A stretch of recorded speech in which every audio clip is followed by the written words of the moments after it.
कारण की आता बऱ्याच शेतकऱ्यांचं पीक आलं घरी, काही जणांचं आणखीन राहिलेलं आहे. तर याच्यामधून देखील तुम्हाला एक सांगू इच्छितो की तुम्ही 30 तारखेच्या आत काढून घ्या. आणि त्याच्यानंतर काय होणार आहे, आता 25 आणि 26च्या दरम्यान राज्यामध्ये थोडं वातावरण खराब होणार आहे.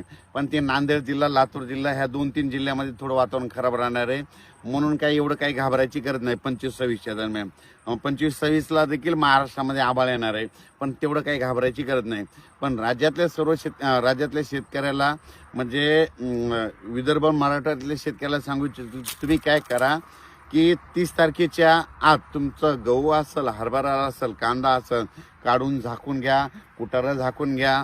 म्हणून हे लक्षात येतं. वीट उत्पादक शेतकऱ्यांना, उत्पादकांना देखील सांगू इच्छितो की तुम्ही काय करा, 30 तारखेच्या आत तुम्ही तुमच्या विटा झाकून ठेवा. कारण की वातावरण खूप खराब होणार आहे, म्हणून हे अंदाज लक्षात घ्यायचा. या पावसामध्ये वाऱ्याचं एक प्रमाण जास्त राहणार आहे, विजाचं एक प्रमाण जास्त राहणार आहे, गारपीट देखील होणार आहे. त्याच्यामुळे हे खास करून शेतकऱ्यांनी लक्षात घ्यायचं. आणि शेतकऱ्यांनी आपली पाळीव प्राणी झाडाखाली बांधू नका. कारण की ह्या पावसात देखील 2-4 ठिकाणी, बऱ्याच ठिकाणी लिंबाव देखील वीज पडलेल्या दिसल्या, नारळाच्या झाडावर देखील वीज पडलेल्या दिसल्या. म्हणून शेतकऱ्यांनी ही खबरदारी म्हणून आपण आपलं काळजी घ्यावी, स्वतःची काळजी घ्यावी. कारण की राज्यामध्ये आता बऱ्याच शेतकऱ्याचं आणखीन काय झालं की आणखीन जवळपास सांगायचं झालं तर 21 म्हणजे आणि 8-9-10 दिवस आहेत. त्याच्यामुळं तुमचं सुखरूप जे आलेलं पीक आहे ते घरी येऊ शकतं. म्हणून काही काळजी करू नका, लय गडबड देखील करू नका आणि आपण आपलं पिकाची काळजी घ्या.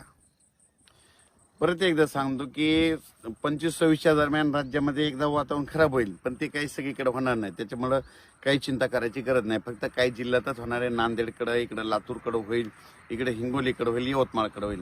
म्हणजे जास्त काही एवढं घाबरायची गरज नाही.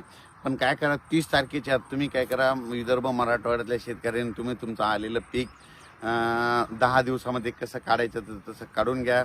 कारण की आणि माझी बऱ्याच शेतकऱ्याला विनंती की आता यूट्यूबमध्ये याच्यामध्ये बरेच व्हिडिओ आले, गारपीट चालू होती ना, आपण आपली ती पाळीव प्राणी, जनावरे, गाई, म्हशी त्या गारेमध्ये उभ्या होत्या. तर काय करा, त्यांना देखील सुरक्षा स्थळी गोठ्यामध्ये बांधून ठेवण्याची तयारी ठेवा. कारण की मुके प्राणी आहेत, त्यांना तुम्ही नाही तर काळजी घेणार तर कोण घेणार. म्हणून ते व्हिडिओ बरेच ठिकाणी व्हायरल झालेत. म्हणून तुम्ही काय करा, पाऊस सुरू व्हायच्या अगोदर आपण आपली गोठ्यामध्ये आणून बांधून ठेवावी.